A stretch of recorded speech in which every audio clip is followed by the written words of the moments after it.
Assalamualaikum warahmatullahi wabarakatuh. Bismillahirrahmanirrahim. Tabarakalladzi nazzala al-furqana ala 'abdihi liyakuna lil 'alamin nadhira. Allahumma shalli wa sallim ala nabiyillah wa ala rasulillah sayyidina Muhammadin wa ala alihi washabbihi ajmain. Nama ba'du. Kita meneruskan kajian yang paling penting dalam ulumul Quran termasuk adalah al-ibratu bi umumil lafzi la bi khususis sabab. Itu terkenal sekali. Jadi Nabi karena seorang manusia, apapun hebatnya Nabi ini seorang manusia, tentu kalau ngandani cara Jawa atau menghitobi pasti ngendikan sama yang di depannya. Tapi bukan berarti hukum ini khusus pada yang di depannya tapi menjadi umum. Kenapa menjadi umum? Ya karena kebaikan itu boleh dilakukan oleh siapa saja.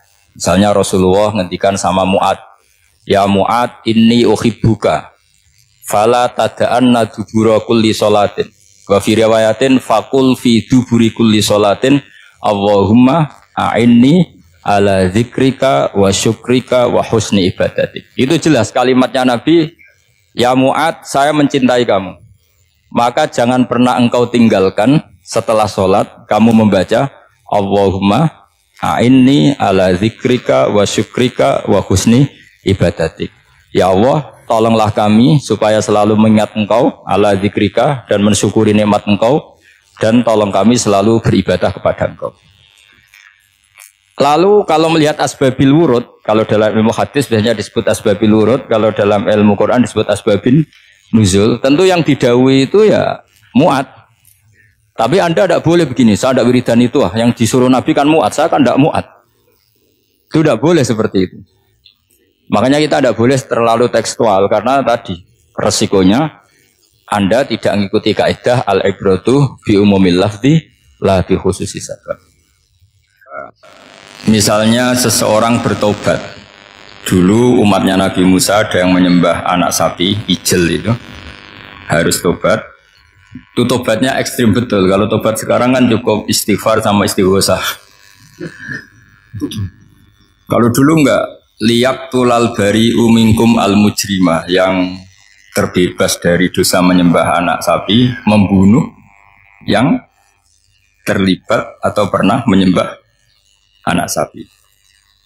Makanya ayatnya apa? Fatubu ila bari'ikum faqtulu anfusakum. Ya, jadi orang-orang yang pernah menyembah anak sapi itu tobatnya apa? Faqtulu anfusakum. Sebab itu semua ulama berkewajiban menerangkan nasa mansukh. Sampai Sayyidina Ali suatu saat ada mubalek atau ustadz itu ngajar di masjid, ditanya, kamu tahu nasa mansukh enggak? Enggak tahu. Kata Sayyidina Ali, berhenti jadi mubalek, lisensinya dicopot. Dicopot, kemudian halakta wa ahlakta, kamu rusak juga merusak. Kenapa demikian? Logikanya begini, semua nabi itu kan panutan. Saya ulang lagi ya, semua nabi itu panutan. Tapi kalau kamu tidak tahu nasaman, so jangan-jangan kamu ikut nabi sebelum kamu, yang nasahnya itu syariatnya sudah apa?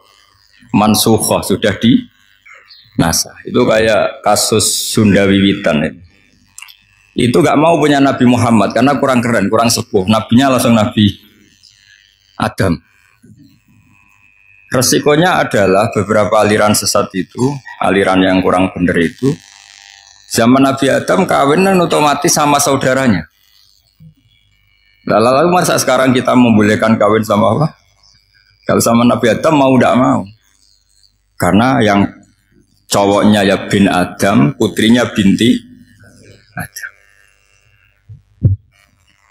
Lalu Allah bikin satu sunnah yang suami istri itu harus beda, yaitu satu kandungan itu melahirkan satu pasang. Dan mulai dulu memang pasangannya orang jelek itu orang cantik. Makanya agak sial itu yang perempuan-perempuan itu. Memang mulai dulu gitu, kalau cantik itu kesunatannya dapat jelek. Nanti sama-sama masuk surga. Karena yang cowoknya ibadahnya syukur, yang ceweknya sabar. Itu nanti sama-sama. Nah kebetulan si Qabil itu ganteng, ganteng sekali Qabil. Berpasangan dengan Labuda itu jelek, gembrot, pokoknya tidak cantik. Enggak lah, kebalik. Qabil itu berpasangan sama Iklimah. Jadi Qabil ganteng, punya adik kandung namanya Iklimah itu cantik sekali. Yang Habil itu rapati apa? Berarti yang Habil apa? Ya rapati ganteng, berbarengan dengan Labuda juga rapati cantik. Nah karena tadi ya berarti Qabil bareng siapa? Iklimah, Habil, Labuda. Maka untuk kawin ini nggak boleh satu kandungan. Jadi dulu karena nggak ada perbedaan ibu bapak mau tidak mau beda. Yang penting beda. Yaitu akhirnya apa? Qabil dapat Labuda, yang Habil dapat Iklimah karena beda kandungan. Itu sudah cukup. Nah akhirnya kan nggak terima si Qabil. Masa orang ganteng dapat orang jelek. Jadi mulai dulu tuh maunya orang ganteng ya dapat orang cantik, nggak terima. Tapi Allah ngatur seperti itu. Akhirnya terjadi percekcokan. Nah, dulu itu semuanya itu religius, sehingga ukuran percekcokannya masih religi, yaitu ya gini saja, kita ngadakan kurban, yang diterima itu ya menang. Ya ternyata dalam kompetisi itu yang menang siapa? Habil. Akhirnya Habil jadi menikahi siapa? Iklim. Kalau sekarang kompetisinya kan siapa paling kaya ya menang, lebih gampang. Nah kemudian bayangkan misalnya, ya saya ini menerangkan asa mansur. Kita semua sering ngomong, sering berkoar-koar, sering menyarankan atau mewajibkan para nabi itu panutan dalam semua perilakunya. Ternyata ada beberapa perilaku yang sudah dinasah atau dihapus ketentuannya oleh syariatnya Rasulullah Shallallahu Alaihi Wasallam. Maka mengenali nasah mansuh itu keharusan dalam ulumul Quran. Ya, makanya Allah mengatakan apa? Manansah min ayatin au nunsiha pasti na'ti bi khairim minha au misli. Jadi saya nerangkan nasah masuk itu dua sesi. Satu sesi antar nabi, dua di internal syariatnya apa. Nah, sekali saja hari ini toh, sudah setelah itu anggap pinter sudah. Kalau sudah jangan tanya lagi. Nah, ada beberapa lagi syariat yang masalah metode. Dulu Nabi Nuh itu dibolehkan oleh Allah saking mangkelnya sama orang kafir. Saya ulang lagi, orang kafir itu kan biadab sekali, nempat buminya Allah, makan rezekinya Allah, kemudian mengkafirkan Allah. Pikirannya Nabi Nuh, orang biadab gini nggak layak hidup, itu pikirannya Nabi Nuh. Kalau dia pakai militer, tidak punya militer, ya pakai langit akhirnya. Pakai kekuatan langit, beliau berdoa, Rabbi la tazar alal ardi minal kafirina dayyar. Innaka intazarhum yudillu ibadaka wa la yalidu illa fajirong kafar. Ya Allah, mereka ini orang-orang kafir. Padahal pakai bumi engkau, pakai rezeki engkau, matikan semua saja. Jangan sisakan satu pun. Karena kalau masih sisa, nanti anak turunnya ya gitu. Gennya gendo ya pasti melahirkan gendo. Gen wala yalidu illa fajirong kafar. Kalau kamu sisakan pasti melahirkan generasi gendo lagi, kafir lagi. Dituruti sama Allah. Kecuali orang 80 yang ikut Nabi Nuh. Nah, orang 80 yang ikut Nabi Nuh ini selamat karena iman. Maka generasi yang sekarang ini termasuk saya semua ini semuanya turunan orang iman. Maka kita ini punya dua status. Satu, Allah kadang memanggil kita ya Bani Adam karena faktanya kita turunan Nabi apa? Adam. Panggilan kedua adalah dzurriyyataman hamalna ma'nu. Orang-orang sekarang itu pasti turunan orang yang ikut perahunya Nabi Nuh. Jadi nasab kita ini sudah steril. Sudah tidak ada nasab lewat kafir karena yang kafir sudah habis. Semua orang sekarang itu turunan Nabi Nuh, yaitu disebut apa? Dzurriyyataman hamal nama. Itu sekitar orang 80. Nah, oleh Allah Subhanahu wa taala syariat seperti ini pernah dituruti, yaitu akhirnya mereka mati semua kecuali orang 80 yang mukmin. Tapi uniknya Allah apa? Era Rasulullah Shallallahu Alaihi Wasallam, Nabi kita Nabi Muhammad itu diutus rahmatan lil alamin. Ketika Nabi didustakan, diusir, disakiti, malaikat gunung, beberapa malaikat sing ahli adab spesial eksekutor lah, kira-kira gitu. Muhammad, kamu bilang saja ke saya, kalau kamu ingin orang-orang Mekah, Abu Jahal, CS, saya hancurkan. Tapi apa kata Nabi? Saya berharap kalau mereka belum iman, anak cucunya iman. Karena bagaimanapun sperma ya atau calon bayi atau calon keturunan itu kan ada fi aslabir rijal atau fi zuhurir rijal.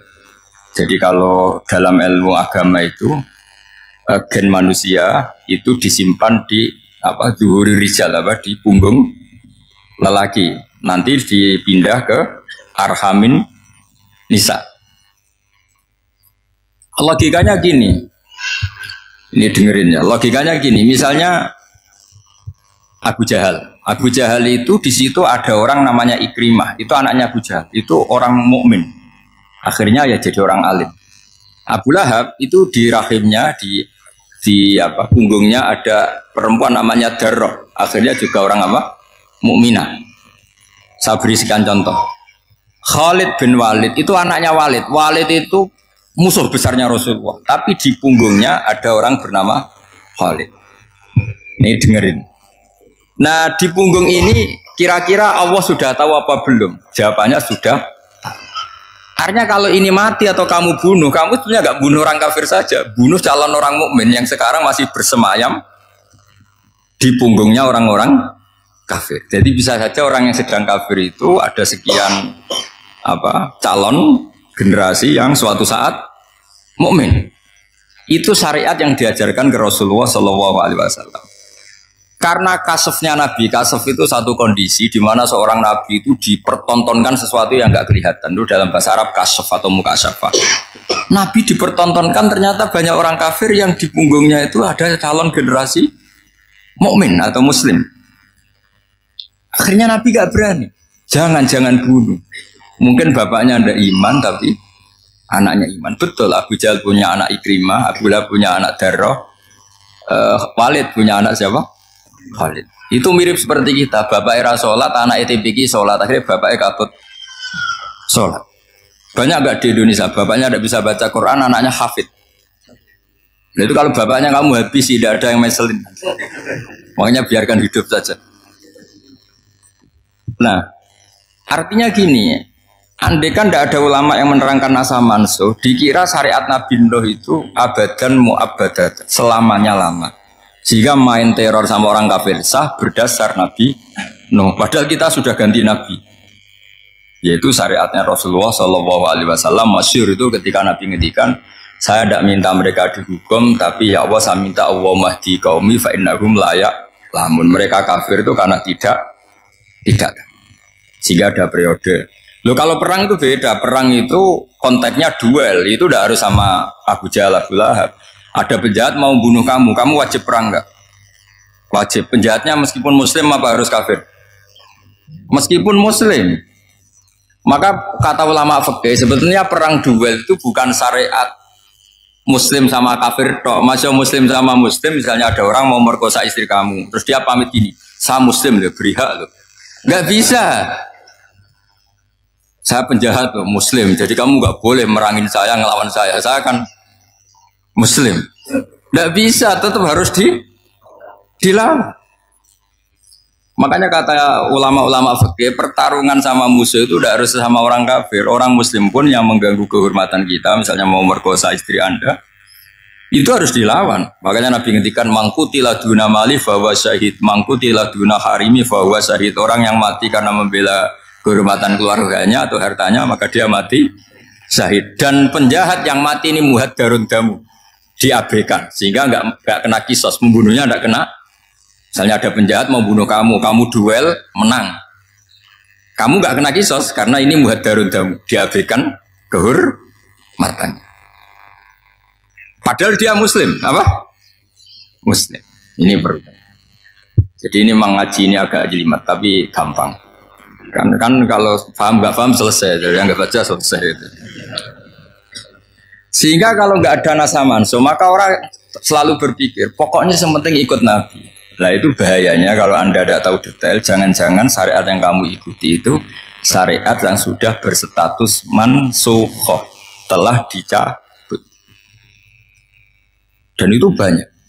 Makanya kata Sayyidina Ali ketika ada orang ngajar nggak tahu nasa mansuh, halakta wa ahlakta, kamu rusak dan merusak orang lain. Seperti tadi pernah ada kawin itu satu turunan, yaitu era Nabi Adam. Masa kita sekarang kawin sama satu turunan kan nggak mungkin. Ya kan, pernah ada membumi hapuskan orang kafir, yaitu syariatnya Nabi Nuh. Itu dihapus oleh syariatnya Nabi Ibrahim dulu. Yaitu Nabi Ibrahim menghentikan apa? Faman tabi'ani fa innahu minni wa man asani fa innaka ghafurur rahim.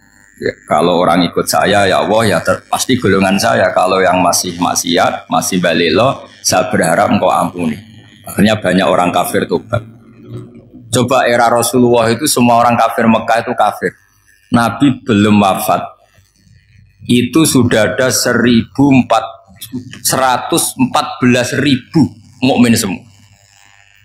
Jadi Nabi menangi mayoritas orang menjadi mukmin dari mayoritas kafir. Yaitu disebut wara'aitan nasa yadkhuluna fi dinillahi afwaj. Andai kan Nabi Muhammad pakai syariatnya Nabi Nuh, bisa nggak mengislamkan orang sebanyak itu? Nggak bisa kan? Maka ini penting mengenali nasab mansur. Jadi periode corong Jawa maksud no tuntas. Robila tadar itu pasot tuntas itu menghabisi itu habis di periode Nabi siapa? No, syariat itu sudah nggak dipakai lagi. Yang dipakai apa? Faman tabi'ani fa innahu minni wa man asani fa innaka ghafurur rahim. Lah Nabi Muhammad ini nabi yang kena khitab anit tabi' millata Ibrahim hanif.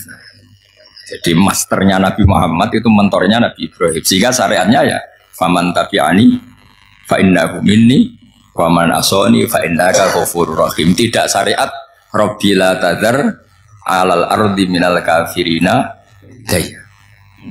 Jelas ya. Jadi mengenali nasab manusia itu penting sekali karena kalau enggak Anda halakta wa ahlakta, kamu merusak diri kamu sendiri juga merusak orang lain karena menfatwakan hukum yang sebetulnya sudah berstatus mansukh hanya berdasar itu kan syariatnya nabi-nabi dulu. Syariat yang apa?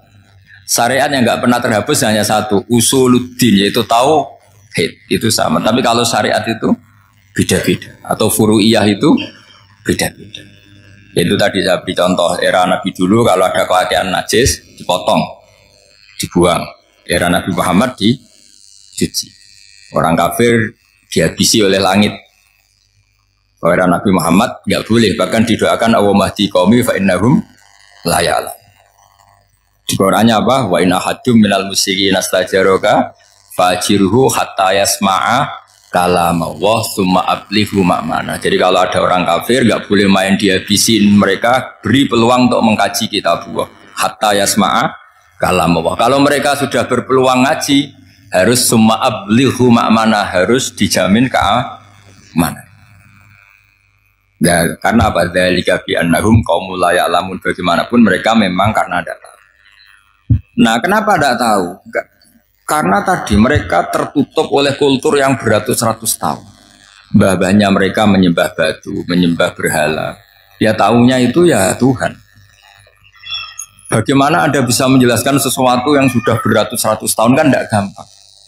Maka ada periode dimaklumi. Apa?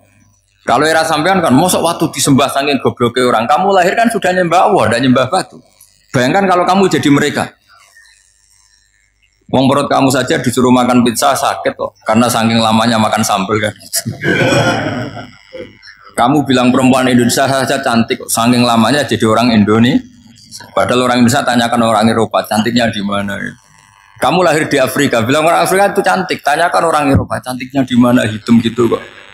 Jadi orang itu pasti terkooptasi oleh sekelilingnya. Orang Afrika akan bilang wanita Afrika itu cantik. Coba tanyakan orang Eropa, cantik apa enggak? Belas. Orang Eropa yang kulitnya gitu kata orang Eropa indah, kata sampean koyo anaknya kebo katanya boleh jadi. Jadi orang itu akan terkooptasi oleh sekelilingnya. Bayangkan kalau semua orang nyembah berhala terus kamu tidak, alasan kamu apa? Kan menentang mayoritas. Dan itu berat. Maka dimaklumi oleh Allah dzalika bi annahum qaumul la ya'lamun fi manah panyeruaro. Nah, pemakluman ini yang mulai sekarang terkikis. Orang main pukul saja enggak mau ngaji. Nggak mau ngaji Quran secara kafah. Jadi fatwanya Islam kafah, tapi ngajinya Quran tidak kafah. Ngambil 1-2 potongan ayat dipakai dalil. Jadi Islamnya inginnya kafah, tapi ngajinya Quran tidak. Kalau kafah ya hafal 30 juz. Kalau mau ya, kalau mau kafah ya hafal berapa? 30. Makanya saya sering bilang, saya sering dinasihati orang karena belum tahu saya ini hafal Quran. Pak harusnya Islam itu kafah. Kata saya ya dimulai dari konsep Islam itu kafah dulu, apa ya hafal Quran secara kafah. Jadi ini penting saya utarakan. Bahaya sekali orang mengenali Islam tanpa mengenali nasah mansukh. Karena beberapa syariat Nabi sebelum kita itu berstatus mansukh. Terus contoh berikutnya, ini nasah mansukh antar Nabi apa khusus internal Nabi? Antar Nabi aja nggak selesai nih sampai subuh aja nggak selesai. Contoh yang paling keren mungkin cowok semua senang. Nabi Dawud dulu istrinya berapa? 99. Nah itu kalau masih halal itu kan berarti jenengan tuh punya istri berapa? Wah itu kan ngeri betul. Punya satu aja repotnya gitu apalagi berapa? Punya 99. Terus kamu bilang gini, ini kan syariatnya Nabi Dawud, Nabi kan bisa diikuti. Pernah ada periode di mana seperti itu boleh. Jadi makanya mau tidak mau mengenali nasah mansukh itu harus. Kalau enggak ya kamu masih berkeyakinan boleh beristri berapa? Nah ini penting saya utarakan. Makanya Sayyidina Ali itu kalau ngetes calon mubalek, kira-kira kalau Kemenak dulu inginnya apa? Sertifikasi apa? Mubalek. Itu tanyanya gitu. Ta'rifun an-nasa wal mansukh, kamu apa tahu nasah mansukh lah? Jawabnya Sayyidina Ali, halak tahu ahlak tahu, kamu orang yang rusak. Karena tadi takutnya ada syariat yang sudah mansukh dipakai. Itu tadi misalnya kita ini tidak umatnya Nabi Nuh, tapi pakai syarat robila tadar alal ardi minal kafirina. Terus ketiga begini, misteri manusia itu. Dan ini kita tidak pernah tahu sampai kiamat, tapi ini ilmu harus kita diskusikan. Misalnya saya ini namanya Bahaudin. Saya sekarang hidup sampai 2019 sekarang. Kan hanya Allah yang tahu berapa turunan saya sampai kiamat dan statusnya kayak apa. Donald Trump juga gitu. Donald Trump itu sekarang kafir. Tapi kita tidak pernah tahu nanti turunan keberapa ada yang Muslim. Nah turunan yang calon Muslim ini diletakkan di mana kita tidak tahu. Yang jelas kalau kamu bunuh itu katut itu. Artinya gini, logika membiarkan orang kafir itu ya ada logikanya. Nah, logika membunuh karena mereka mau membunuh kita ya ada logika fikihnya. Karena kalau kita ada membunuh, dibunuh. Makanya semuanya hukum ini terus bergantung al-hukmu yaduru ma'ilatihi wujudan wajib. Di sini terus dipertemukan. Makanya semua nabi itu kalau yang namanya membunuh pasti pas perang saja. Karena ini kondisi yang memang pilihannya hanya dua. Kalau nggak dibunuh ya membunuh. Ada duel lah itu. Maka ini butuh kajian fikih. Dan orang nggak boleh subjektif dalam hal ini. Saya ulang lagi, tidak boleh subjektif. Karena tadi orang yang kamu katakan sekarang misalnya Zaid, kamu itu bodoh sekali. Kenapa bodoh? Nggak hafal Quran, nggak pernah kuliah, nggak pernah ngaji. Ternyata Zaid ini bersemayam calon anak yang alim alama hafal Quran. Namanya Umar, tapi masih jadi sperma. Suatu saat Zaid itu punya anak alim alama. Kan banyak orang nggak bisa baca Quran punya anak hafid. Banyak nggak di Indonesia? Banyak nggak petani yang punya anak dekan? Petani punya anak dekan. Yang dekan punya anak naik kelas saja susahnya bukan main. Banyak kan? Nah ketika dibalik nanti ada dekan punya anak goblok, yang petani punya anak dekan pinter mana? Kita tidak pernah tahu. Makanya ini kan ya sudah kalau nggak pernah tahu ya bilang saja wallahu alam kan selesai. Daripada keminter keliru kan ada wallahu alam. Makanya cerita favorit guru saya Kiai Haji Maimun Zubair itu punya apa namanya Kiai Zubair. Itu cerita favoritnya itu ada santri namanya Soleh. Soleh itu alim alam. Orang Madura itu cara berpikir kan kalau kiai saja alim seperti itu apalagi bapaknya. Pas bapaknya main ke pondok, santrinya ada ribuan. Bapaknya main ke pondok itu sholat tuh ya gak bener, gak sesuai sunnah Rasul lah kira-kira gitu. Sudah sholat tuh gak bener apa gak bener. Masih ditakwil sama santri Madura karena orang Madura itu kultus. Mungkin khilaf itu satu khusus, pokoknya perlakuan khusus. Suatu saat saking bodohnya orang itu kenceng tuh pinggir musola. Wah ini gak bisa ditakwil lagi, akhirnya gak bisa ditakwil tuh gak. Wah ini sudah gak bener ini, gak bener. Singkat cerita santri tadi gak kuat matur ke kiainya, Pak Yai. Jenengan sealim itu kok bapaknya segoblok itu. Kenapa? Ya, dia kencing pikir musola. Oh bapak saya itu pinter sekali. Kok bisa? Karena beliau yang memutuskan saya mondok sampai saya jadi alim alama seperti ini. Yang bodoh itu mbah saya. Yang bodoh itu mbah saya.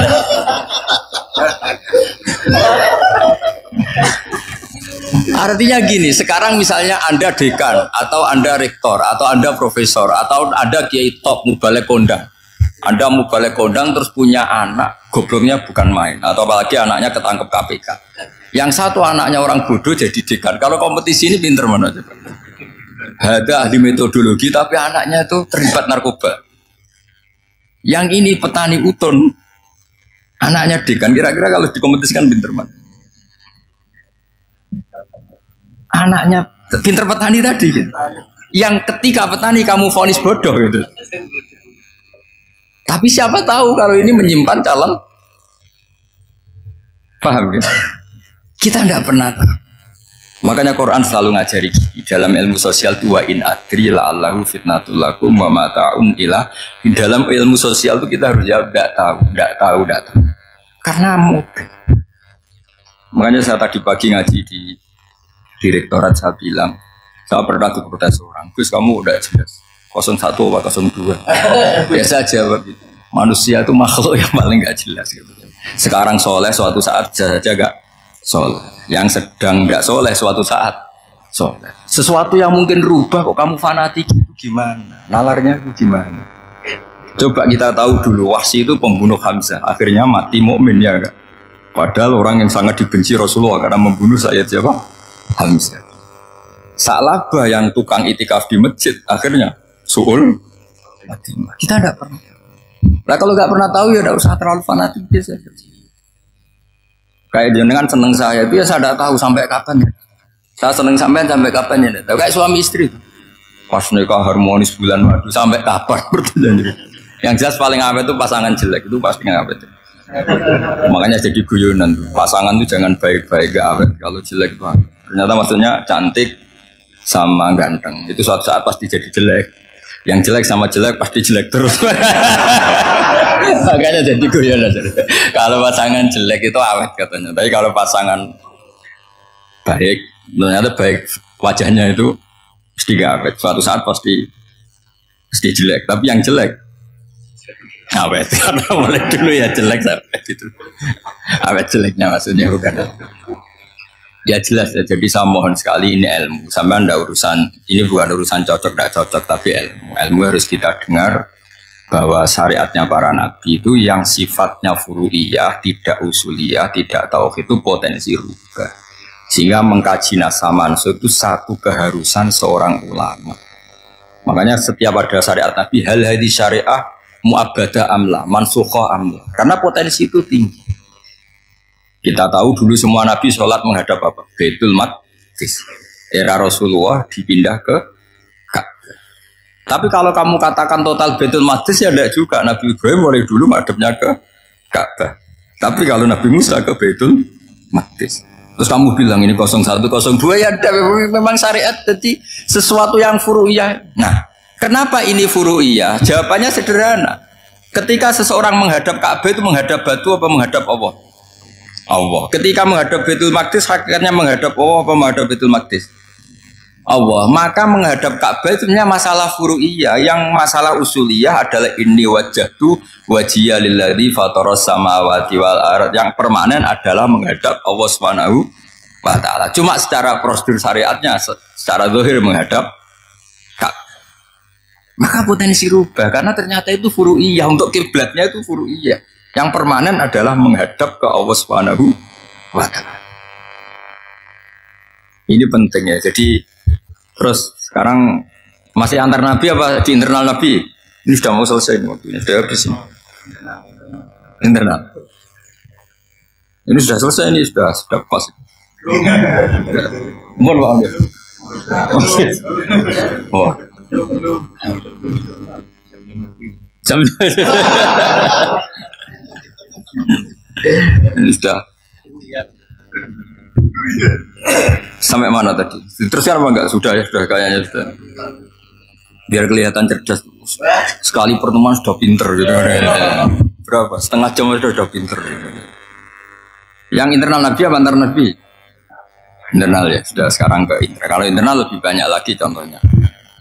Yang masyhur tentu masalah Baitul Maqdis. Dulu Rasulullah pernah sholat menghadap Baitul Maqdis 16 bulan berapa? 16 bulan, kila 17. Pokoknya khilafnya hanya 16 dan 17. Kalau ada bilang 10 bulan berarti gak pernah ngaji khilafnya. Karena khilafnya itu hanya 17 sama 16. Akhirnya sama Allah diminta disuruh menghadap ke Ka'bah. Saya ulang lagi, itu tetap masalah antar nabi sebetulnya. Begini. Makom itu kalau dalam bahasa Arab bukan kuburan. Kalau di Indonesia kan makomnya Sunan Bonang itu kan kuburan. Kalau makom dalam bahasa Arab itu sesuatu yang pernah dipakai singgah, itu namanya apa? Makom. Lalu Rasulullah itu pertama di Medina itu madhep Baitul Maqdis itu 16 bulan. Orang Yahudi senangnya bukan main. Sampai mereka bilang gini, Muhammad tuh gaya-gaya nantok punya agama baru. Tapi kiblatnya ikut kita. Baguslah anak itu, masih tahu diri. Bagus katanya itu masih tahu diri. Jadi senangnya bukan main orang Yahudi. Karena kiblatnya Muhammad sama dengan mereka. Ya tentu mereka jangkar Muhammad, bukan Sayyidina Muhammad atau Rasul Muhammad, karena mereka masih gak iman. Nabi itu ya agak tersiksa karena beliau secara gen turunan Nabi Ibrahim dan kiblatnya Ibrahim itu Ka'bah. Agak tersiksa tapi sami'na wa ata'na tetap madhab ke Baitul Maqdis berapa? 16 bulan. Suatu saat Nabi Muhammad itu disuruh madhab Ka'bah. Ini dengerin. Akhirnya madhab ke Ka'bah. Apa yang terjadi? Orang Yahudi komentar gini, Muhammad itu gimana? Dia di perantauan, rindu sama keluarganya. Terus rindunya itu diaplikasikan jadi perilaku agama. Jadi dia madhab Ka'bah, dianggap kangen. Kayak saya kan orang Rembang. Rembang itu apanya Jogja? Timurnya apa? Enggak, Jakarta itu mana Jakarta? Barat sana ya. Ibaratnya saya orang Jakarta, terus merantau di Jogja. Dulu kiblatnya itu menghadap ke timur. Terus ketika menghadap ke barat kata sampean, wah itu padune kangen apa? Keluarga. Juga kurang ajar orang Yahudi. Jadi orang Yahudi itu memang paling pinter bully. Makanya kalau sampean tukang bully itu ya agak-agak ya enggak. Saya tidak ngomong agak ya pokoknya agak-agak ya. Pinter bully orang Yahudi. Makanya nggak ada orang debat sepinter orang Yahudi. Yang bisa ngalahkan hanya Tuhan itu. Orang Yahudi yang bisa ngalahkan hanya Tuhan. Lalu Sayyidina Ali orang paling terkenal cerdas. Itu kalau sama orang Yahudi itu pusing. Karena ya, apa logikanya itu? Saya beri sekian contoh. Ada orang Yahudi tanya gini, Muhammad, kalau kambing mati itu yang bunuh siapa? Ya Allah, mati langsung itu. Agama kamu itu aneh, Mak. Yang langsung sentuhan Allah haram, tapi yang lewat tangan-tangan jahil manusia malah halal. Harusnya itu yang halal, kan orisinal langsung Allah yang bunuh. Jadi utaknya itu aneh, dari cara berpikir itu aneh. Nah cara sampean Iwan, nak halal pangan kue. Tapi Nabi kan nggak boleh bertutur kata kasar gitu. Kalau yang jadi Nabi saya untalan ngono kan gitu. Tapi Nabi kan nggak boleh kasar. Jadi Nabi itu problem karena nggak boleh apa? Kasar. Kalau kita kan gampang, nak halal untalan kan selesai. Apa? Tapi Nabi nggak boleh kasar gitu. Jadi nggak Nabi, nggak sampean itu kan enak. Mau keliru ya pantas, mau apa saja pantas. Karena kan nggak panutan. Kalau Nabi nggak bisa meluruskan kebenaran itu harus tetap sesuai akhlak. Ya, jadi agak kerepotan. Makanya punya Umar, alhamdulillah ada yang nggak perlu aturan itu. Jadi enak. Jadi ya itu memang aturannya harus itu. Coba Nabi itu perang tapi nggak boleh bunuh. Kayak apa susahnya? Beliau jadi sasaran tembak tapi nggak boleh bunuh. Kalau sahabat kan enak, duel, relax, santai, bisa tarung. Kalau Nabi nggak boleh. Makanya Nabi meskipun ikut perang terus, gak ada sejarah orang yang dibunuh. Ya, hanya satu peristiwa itu pun dibaca orang kafir, ditangkis Nabi, pedangnya kembali ke dia mati. Tapi gak ada yang Nabi. Karena Nabi kalau pembunuh nanti itu terus kayak pendekar kan susah juga punya Nabi kok. Habis perang saya Nabi tanya, Muhammad habis perang berapa? 1000. Ya repot juga punya Nabi mantan apa? Pembunuh, meskipun yang dibunuh orang kafir, tapi kan kayak apa ya? Fitrah manusia itu akan menolak kepemimpinan orang yang gitulah pokoknya nggak bisa diterangkan itu. Makanya Nabi itu nggak pernah bunuh, meskipun kayak apa musuhnya tapi nggak pernah bunuh. Untungnya di sekeliling orang-orang yang tadi. Jangan bilang itu suka bunuh ya, pokoknya perang gitu ya. Perang dengan bunuh itu beda loh. Kalau perang itu fair apa? Fair. Sampai mana tadi? Nabi Ibrahim ya. Makom tadi saya ulang lagi. Nabi Muhammad menghadap ke Baitul Maqdis itu hanya Allah nuruti. Ini loh Nabi betul. Tahu betul bahwa di antara syariat adalah Baitul Maqdis. Karena semua Nabi pernah berkiblat Baitul Maqdis.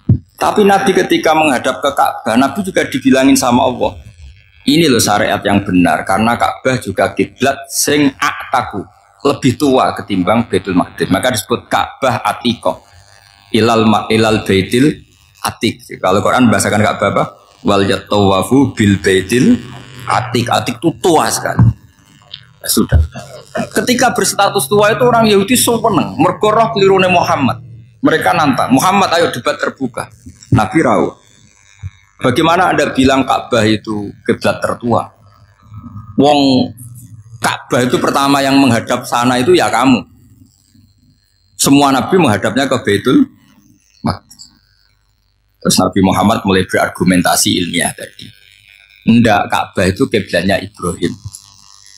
Jadi Ibrahim dulu itu yang mulai dulu kiblatnya itu di Ka'bah. Terus orang itu tanya buktinya apa? Terus dijawab fihi ayatum bayinatum maqam Ibrahim. Ternyata di situ ada jejak kakinya Nabi Ibrahim, yaitu batu yang diinjak beliau ketika bangun Ka'bah.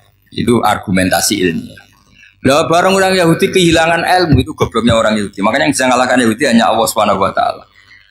Wong Ibrahim saja golongan kita, pengikut kita. Ibrahim itu pengikut Yahudi.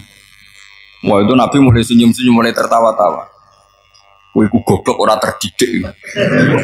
Karena itu ibaratnya kayak kamu bilang Soekarno itu pengagum Puan Maharani. Kira-kira seperti itu. Soekarno itu pengikut Puan. Karena Yahuda itu Yahuda bin Yakub bin Ishak bin Ibrahim. Saya ulang lagi ya, nasabnya Yahudi ya Pak. Yahuda bin Yakub bin Ishak bin Ibrahim. Jadi Ibrahim itu mbah keempat dari Yahuda. Tapi karena mereka kalah debat, Ibrahim itu pengikut Yahudi. Itu sama dengan bilang apa? Soekarno itu pengikut Puan Maharani. Itu kan jadi aneh. Atau Gus Dur pengikut Mbak Yeni. Atau Basim Masari pengikut Mbak Yeni. Itu kan aneh. Akhirnya sama Allah diingatkan. Makanya ada ayat ha antum haula hajatum fi malakum bi ilm falimatu hajuna fi ma laysa lakum bi ilm. Perjanjian debat ini semuanya harus ilmiah. Tapi kenapa perdebatan Anda malah ndak ilmiah? Karena orang Yahudi iftadohu malu semua. Wah semuanya Muhammad itu satu-satunya kekalahan orang Yahudi. Tapi ayat-ayat seperti ini itu gak populer. Ayat ha antum haulai hajastum fi malakum bi ilm falimatu hajuna fi ma laysa lakum bi. Jadi Islam betapa hebatnya Islam. Kalau debat harus ilmiah. Dan Kanjeng Nabi menantang, ini perjanjian kita debat ini ilmiah. Kenapa sekarang jadi tidak ilmiah? Yaitu kamu mengatakan Ibrahim itu pengikut Yahudi, padahal Ibrahim dengan Yahudi itu dulu Ibrahim. Hanya Ismat kalah, mak. Tapi tetap rakyat Islam. Tapi nah, makanya terus Ka'bah dibuktikan ketuaannya lewat apa? Fihi ayatum bayinatum maqamu Ibrahim. Itu bukan makom kuburan. Karena makamnya Nabi Ibrahim tetap Hebron, tempat di Palestina. Kira-kira itu Palestina. Jadi Israel jangan Israel, boleh menanti. Jadi Israel jangan Israel, jadi Palestina nih. Saya pernah ziarah ke sana di Hebron, di makamnya Nabi siapa? Ibrahim. Jadi jelas, jadi nasa mansur itu ketentuan yang dikehendaki Allah Subhanahu wa taala untuk menguji loyalitas manusia, menanggalkan semua akalnya. Makanya saya mohon sekali siapapun yang ngaji saya dimanapun, sekali-kali manusia itu harus menanggalkan akal. Sekali Anda pakai akal, maka Anda akan ingkar dengan nasa mansur. Nasa mansur itu hukum yang direvisi, yang dibatalkan. Makanya orang Yahudi lagi-lagi pinternya orang Yahudi merovokasi orang-orang yang Islamnya belum kuat, diprovokasi gini. Ungzuru ila Muhammadin tahayyara fi din yukhillu yawman wa yuharrimu ukhra. Lihat itu Muhammad, dia kebingungan cara beragama. Kadang bilang A, besok bilang B. Jadi Nasa Mansur dianggap satu bentuk kebingungan. Kayak kurang ajar. Akhirnya sebagian orang yang murtad. Makanya Nasa Mansur itu satu peristiwa yang menjadikan banyak orang murtad. Karena diprovokasi orang Yahudi bahwa itu bentuk kebingungan Muhammad. Akhirnya terus saya qulu sufa minan nasi ma wallahum an qiblatil lati kanu alaiha. Kelirunya orang Yahudi adalah ternyata Nasa Mansur yang dipilih Rasulullah itu semuanya ada di Taurat dan Injil. Termasuk di Taurat dan Injil disifati dan Nabi yusolli ilal qiblatain, bahwa Nabi ini akan bersolat dengan dua kiblat. Makanya tetap ditantang. Kul fatu bitoroti fatluha in kuntum shodiqin. Kalau kamu tidak percaya bahwa saya ini orisinil, ayo bareng-bareng mengkaji Taurat. Tapi mereka tidak siap mengkaji Taurat. Karena Taurat semuanya mendukung Rasulullah Muhammad SAW. Fatluha in kuntum shodiqin. Makanya ini penting sekali ngaji. Jadi perdebatan itu macam-macam. Dan itu pinternya orang Yahudi. Ungzuru ila Muhammadin tahayyara fi dini. Yukhillu yawman wa yuharrimu ukhra. Ini penting sekali. Makanya Nasa Mansur itu uji loyalitas. Itu Imam Malik kalau mencontohkan ke Imam Syafi'i. Saya berisikan contoh fikih. Ini saya melanggar waktu ini. Ini sudah saya yang tidak mengesahkan diri saya. Ya misalnya ini ya, ini kertas bawa ya, ini kertas bawa. Terus ini tak kasih uang misalnya, uang 100.000. Atau kalau contoh Imam Syafi'i dulu dididik Imam Malik begini. Ya Syafi'i, kalau kamu punya dua budak, dua pembantu, kalau dulu kan masih ada budak, dua pembantu lah kira-kira. Seneng mana, yang cerdas sama yang goblok? Seneng yang cerdas. Kalau yang nurut sama yang bantahan, seneng yang nurut. Nah yang nurut itu yang goblok. Makanya tinggal dibalik saja. Kamu tak beda ya. Seneng mana punya istri yang cerdas apa yang goblok? Coba jawab. Atau ibu-ibu mbak-mbak ini seneng mana punya suami yang cerdas atau yang goblok? Kalau cerdas gak bisa diakali, tapi goblok nurut tapi ya kadang di sini kan di sini.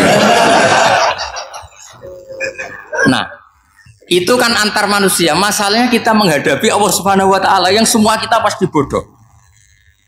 Kita menghadapi Allah Subhanahu Wa Taala yang semuanya kita pasti bodoh. Allah jelas ngendikan wa kanal insanu zaluman jahula. Manusia itu banyak zalimnya. Zalim itu sifat mubalaghah. Kalau orang zalim sekali zalim, kalau sering zalum, kalau jahil biasa jahil, kalau banget jahil jahul. Bahasa Arab kan gitu memang. Ghafir pengampun biasa, kalau ghafur selalu mengampuni. Syakir, makanya sifatnya Allah Taala ikut wazan faul semua. Ghafur, syakur, atau diikutkan wazan fa'al. Kalau goblok biasa jahil, goblok banget jahal kan itu. Kafir biasa kafir, kalau kafir banget kafar. Ya, jadi wazan balagha itu bisa fa'al, bisa fa'ul ya. Kafirin, kafar atau kafur. Paham ya? Malah ngaji nahwu. Ya, tapi ini memang perangkatnya ya. Ini kan perang mau tidak mau. Makanya misalnya Allah tidak suka kulla kafarin banget kafir ya, Pak. Paham ya? Kulla khawanin banget khianate. Kalau khain khianat biasa, kalau khawan sering khianat. Nah manusia itu kata Allah apa zaluman? Wes banget dolime, banget bodoh. Itu kalau yang ngarang hikam mencontohkan tuh gini, manusia itu pas bener saja salah, apalagi pas salah. Jadi manusia itu kata Imam yang ngarang hikam itu man itu kanat mahasinhu masawiyah fakih fala takunu masawihi masawiyah. Ketika baik saja buruk, apalagi ketika buruk. Coba kalau ada orang dermawan sama teman-temannya, tanyakan istrinya. Bubuk dihambur-hambur, disekno konco ngalono bojo. Mesti itu. Teman yang sering silaturahim ke teman-temannya, kata temannya baik, senang silaturahim, tanyakan istrinya. Oh, meninggali wong. Jadi manusia pas baik saja ada buruknya. Apalagi pas buruk. Makanya dulu bapak saya ngajarin saya istiqomah ya apik ya. Tapi kadang-kadang nak keterusan ora istiqomah ngangkangi orang dia tidak punya kesempatan. Misalnya ada imam masjid ngimami terus sampai tua sampai mau mati.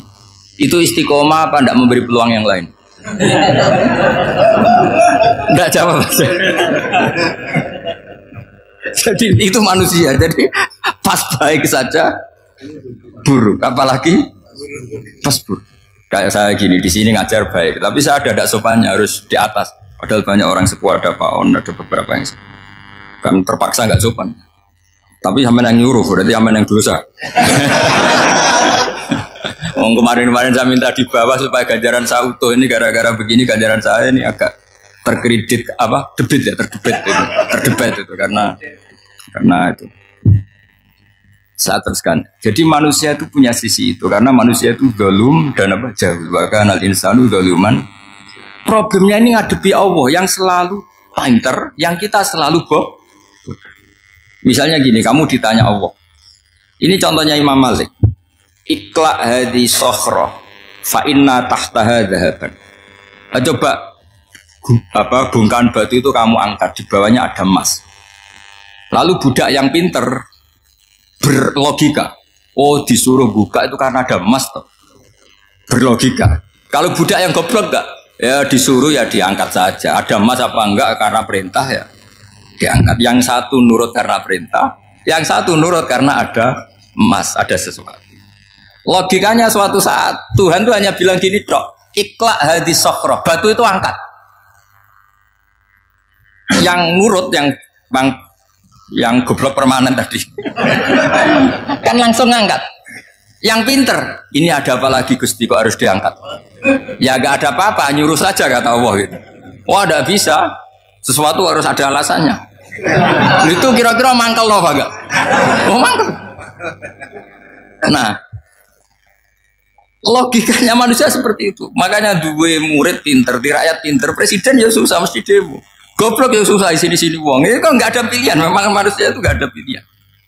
Nah sekarang masalahnya gini di fikih ini saya kembali lagi ke fikih. Pertanyaannya secara fikih begini. Misalnya iddah. Iddah itu seorang perempuan ditinggal mati suaminya atau ditinggal atau cerai. Itu kan ada namanya apa? Iddah. Iddah itu memastikan apa tujuannya? Memastikan rahim itu steril dari mani atau sperma zaut awal. Supaya nanti kalau dinikah orang lain tidak terjadi ikhtilatul nasab. Oke, berarti iddah kita beri argumentasi secara ilmiah li baro'atir rohmi. Jadi misalnya Zaid menceraikan istrinya Sri dalam keadaan masih bisa haid. Iddahnya 3 kali masa suci wal mutallaqatu yatarabbasna bi anfusina salasata quru. Lalu karena secara teori medis kalau haid berarti bukti tidak hamil. Apalagi kalau haidnya terulang-ulang sampai 3 kali pasti tidak hamil. Sehingga kalau nanti dinikahi orang lain pasti kalau ada anak ya anaknya zaud sani atau zaud kedua. Berarti alasan iddah li baro'atir rohmi. Oke, kita sok pinter, sok bijak. Pertanyaannya adalah sekarang sudah baru 1 bulan suaminya di Malaysia nggak pernah ngumpuli. Dicek di medis juga berbukti tidak hamil. Apakah boleh tanpa iddah? Semua ulama mengatakan tidak boleh. Tapi ini kan rahimnya jelas bersih. Ya karena iddah itu nuruti perintah pangeran. Pokoknya tetap iddah. 3 kali masa suci. 3 kali masa suci atau masa haid. Itu ada perdebatan ulama. Tapi kan ini terbukti bersih Gus. Meskipun terbukti bersih kata Allah harus iddah 3 bulan atau berapa? Kira-kira 3 bulan 4 bulan ya tetap harus iddah.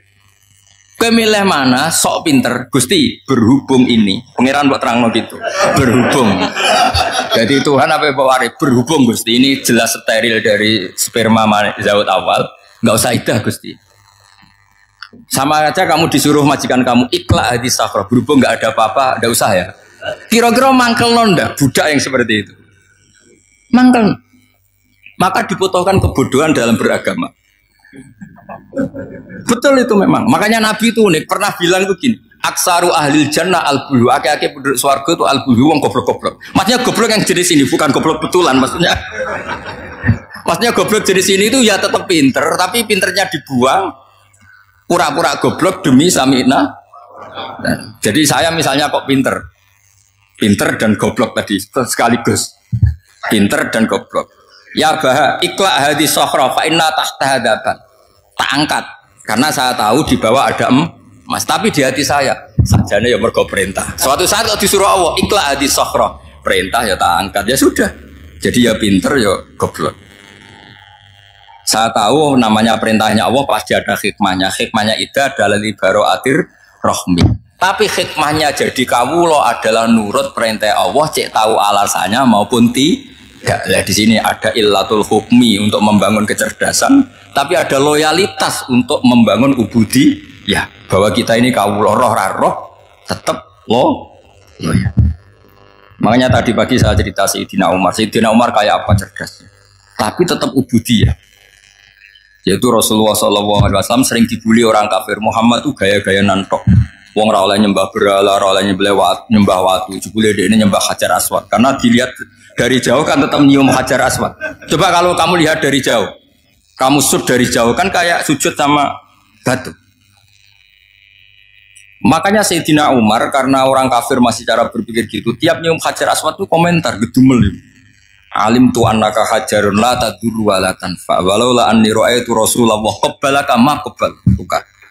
Aku roh nek watu ora mandoroti ra manfaati. Kalau saja saya tidak melihat Nabi nyium kamu, saya tidak sudi nyium kamu. Jadi tidak berdoa doa mustajab itu tidak gerutu. Karena apa? Umar tahu ini masalah secara tauhid. Kalau saya doa depan Hajar Aswad nanti dikira syirik karena berdoa di depan batu. Tapi kalau saya tidak nyium nyulayani sunnah Rasul yaitu nyium Hajar wis tengah-tengah nyium sambil gerutu itu sudah kompromi.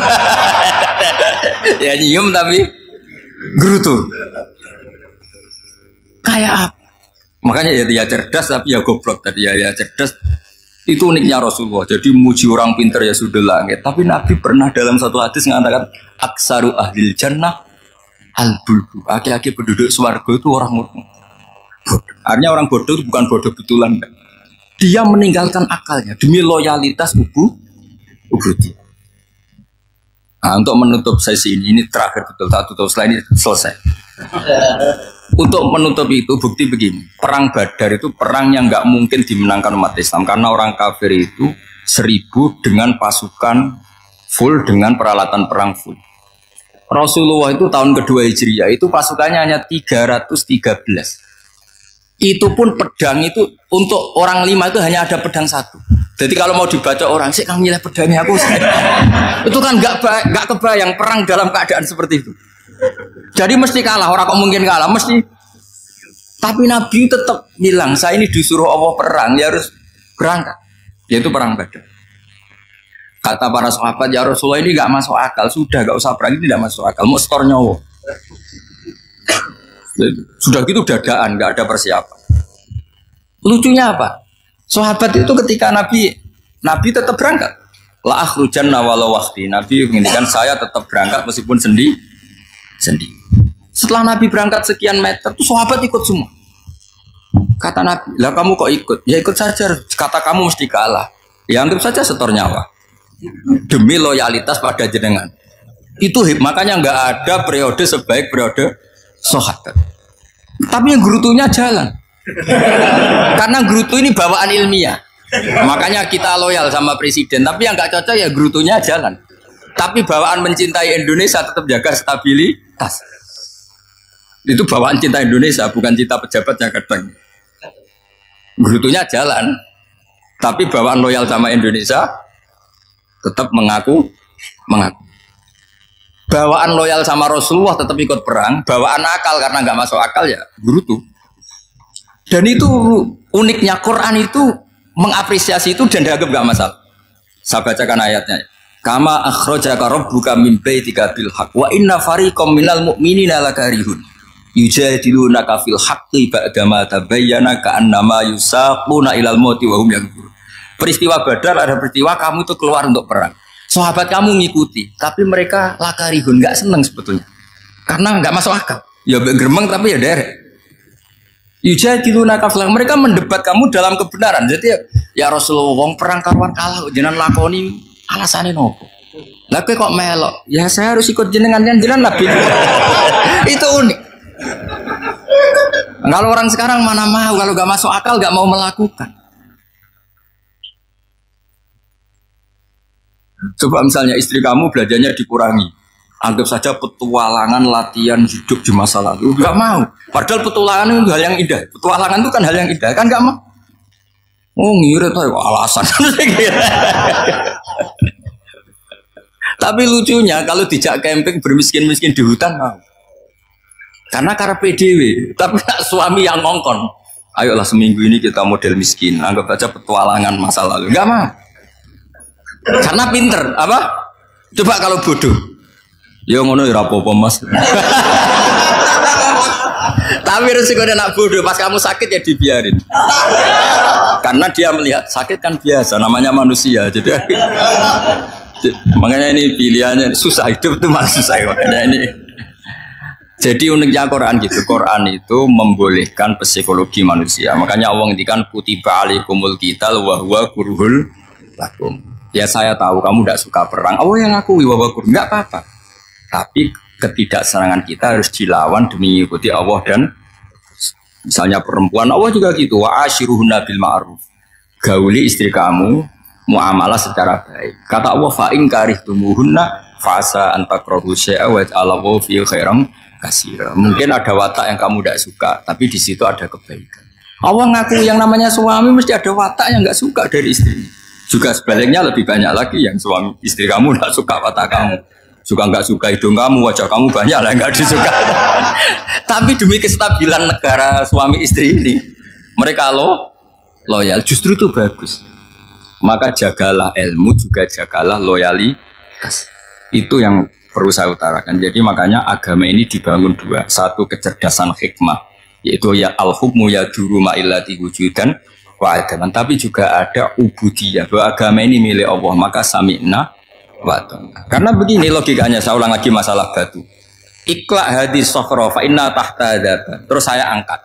Pembantu saya ngangkat. Dia saya gaji atas nama apa? Nurut kan? Atas nama menemukan emas apa atas nama nurut? Nurut, karena emas itu juga penemuan saya, milik saya. Ngangkat batu yang nggak ada emasnya juga atas nama nurut.